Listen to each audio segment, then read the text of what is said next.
ఇంటి అలంకరణ లేదా ఏదైనా శుభకార్యమైన ఇంటి ప్రధాన ద్వారం ఎల్లప్పుడూ మామిడి ఆకులతో అలంకరించబడి ఉంటుంది. అయితే ఈ చెట్టు ఆకులు చాలా విశిష్టమైనవని మీకు తెలుసా? వాటిని ప్రతి శుభకార్యంలో ఉపయోగిస్తారు.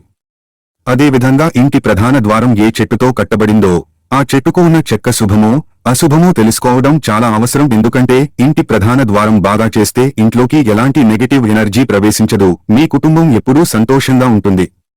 కాబట్టి మన ఇంటి మెయిన్ డోర్ ను సరిచేయాలంటే ఏం చేయాలో తెలుసుకుందాం. ఇంట్లో ఎప్పుడూ గొడవలు జరుగుతుంటే మెయిన్ డోర్ వరండాలో ముగ్గు వేసి పూలు వేయాలి. ఫలితంగా ఇంట్లోకి అడుగుపెట్టిన వ్యక్తి మనసు ఆనందంగా ఉంటుంది. ఇంటి డోర్ ఎల్లప్పుడూ చెక్కతో ఉండాలి. వాకిలి కలిగి ఉండాలి, ఎందుకంటే ఇది మనకు గౌరవంగా ఉండాలని బోధిస్తుంది. 3 నుండి 5 అంగుళాల ఇంటి వాకిలి ఉంటే మంచిది. ఇంటి ప్రధాన ద్వారం మీద మామిడి ఆకుల పువ్వులు పెట్టడం మంచిది. ఇంటి వెలుపల మీరు శుభం శుభం అని రాస్తే ఏ దుష్టాత్మ మీ ఇంట్లోకి ప్రవేశించదు. ఇంటి ప్రధాన ద్వారం సీసంతో చేస్తే మంచిది. రోహి, అశోక, వేపచందన్, పతంగ్, అర్జున, లోధ చెక్కలను వాస్తు గ్రంథాలలో పరిగణిస్తారు.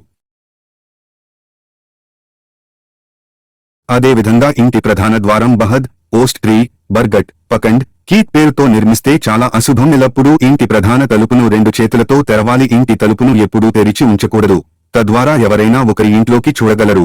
సంపద పోతుంది. ఇంటి తలుపు శబ్దం చేస్తే అది వికారమైనదిగా పరిగణించబడుతుంది. దానిని సరిగ్గా సరిచేయండి. ఇంటి మెయిన్ డోర్ను జాగ్రత్తగా ఉంచితే మీ ఇంట్లో లక్ష్మి నివాసం ఉంటుంది, మీ ఇంటికి సంపద వస్తుంది.